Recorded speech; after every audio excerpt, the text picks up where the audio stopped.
In the year 2007, America's economy took a plunge and a recession officially began. As unemployment rates skyrocketed, so did the number of law enforcement deaths in the country.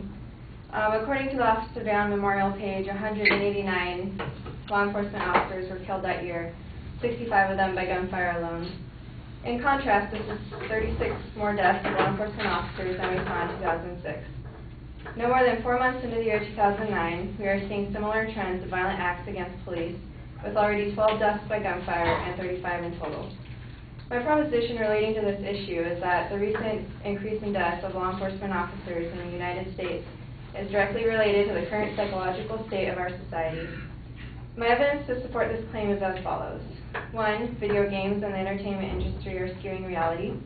2. The current stresses of the degrading economy are causing people to react to issues in an irrational manner. And 3. The growing disrespect for law enforcement is caused by the negative media coverage as well as how officers are depicted in the movies.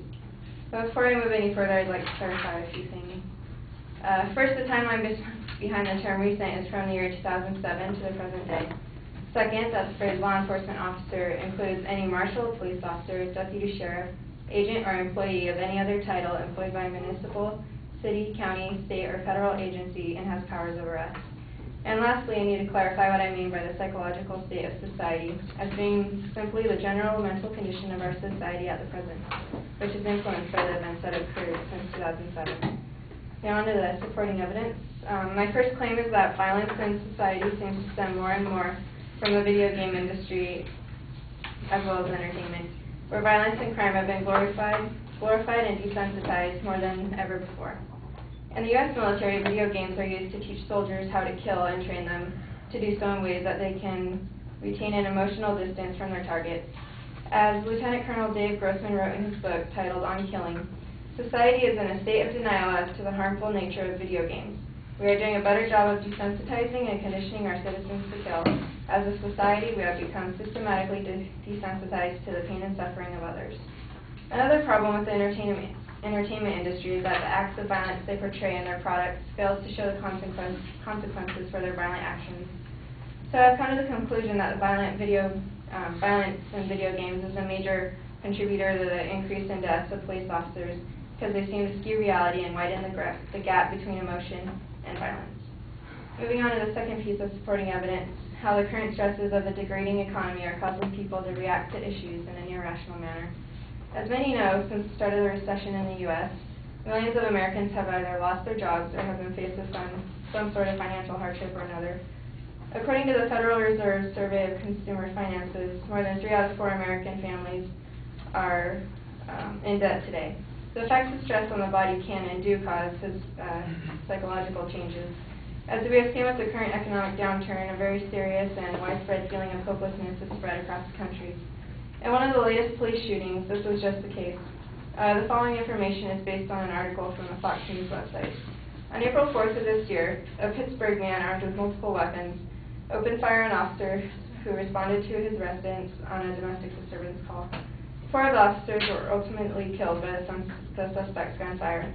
According to the police chief, Nate Harper, the gunman was upset about losing his job at a glass factory earlier in the year. In times of economic downturn, people turn to crime out of desperation because they have a natural survival mindset. As said by Kevin Wright, author of Crime and Criminal Justice in a Declining Economy, crime represents a predictable response to the motivation to consume in the absence of legitimate work. And as we saw with the Pittsburgh shooting, the current recession has without a doubt contributed to the number of law enforcement deaths in America. The growing disrespect for law enforcement can be contributed to the negative media coverage as well as how officers are depicted in the entertainment industry. It is this lack of respect that leads to a conflict between law enforcement and the public. The public's image of law enforcement in the U.S. has always been a poor one. I believe this is because the police officer plays the role of the enforcer in his or her society. In other words, they're the ones that have the power to tell people what they can and cannot do. With this in mind, there is no question that negative media coverage and negative depictions of police and entertainment is harmful to law enforcement image. Vern Foley, author of American Law Enforcement, writes that television programs that satirize the police are often detrimental to the police character. The news media often represent a distorted picture of the police. Television coverage during civil disturbances, for example, often make the police look more violent than the demonstrators. The media is a major influence in the lives of everyday Americans. If they continue to air negative and often misleading coverage of police, we will continue to see a growing disrespect for law enforcement. And it is exactly this kind of unfavorable view of the police that leads to problems, and ultimately the types of shootouts we have seen throughout history and will continue to see in the future. In conclusion, the increase in deaths of law enforcement officers is directly related to the current psychological state of our society, a mental state that is being altered by video game violence, a degrading economy, and a growing disrespect for law enforcement as caused by negative media coverage.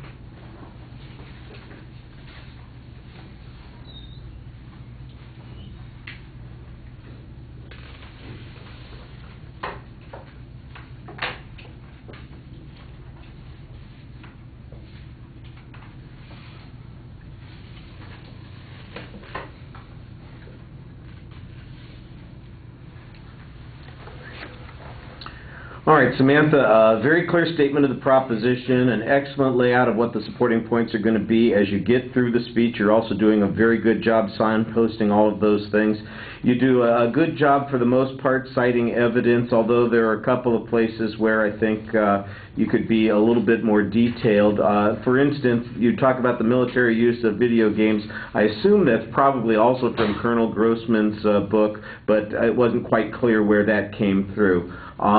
You have a couple of examples that you're showing on those points. I thought that those were pretty solid. It's your third point, I think, that has the most assertions about the disrespect against police officers that I think needs to be developed a little bit more. You did a pretty good job on the first couple of points establishing some economic issues and the relationship between violence and the psychology of the time, although I still think that's kind of a vague idea, the psychology of the time.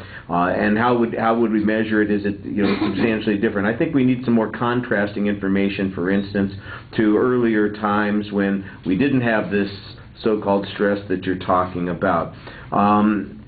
There are some causality issues that will probably be the focus of the refutation speaker. I thought that you could use a little bit more eye contact, and sometimes you sounded a little bit rushed, but you had an excellent summary at the end of the speech, and that's one of those things that often helps. I didn't think you needed it as much because you were very well organized, but for example, other speakers, if you get lost, if you have a problem while you're speaking, if maybe something just doesn't seem to you like it was coming out very clearly, at least in the summary you can make that one last clear statement. Here's the point I was trying to make, here's how I was trying to prove it, and maybe people will be able to sort through that information and reach the conclusion that you've got. And I thought you did a good job kind of giving us that opportunity. Like I said, I didn't think we really needed it much with your speech, though. All right, thank you.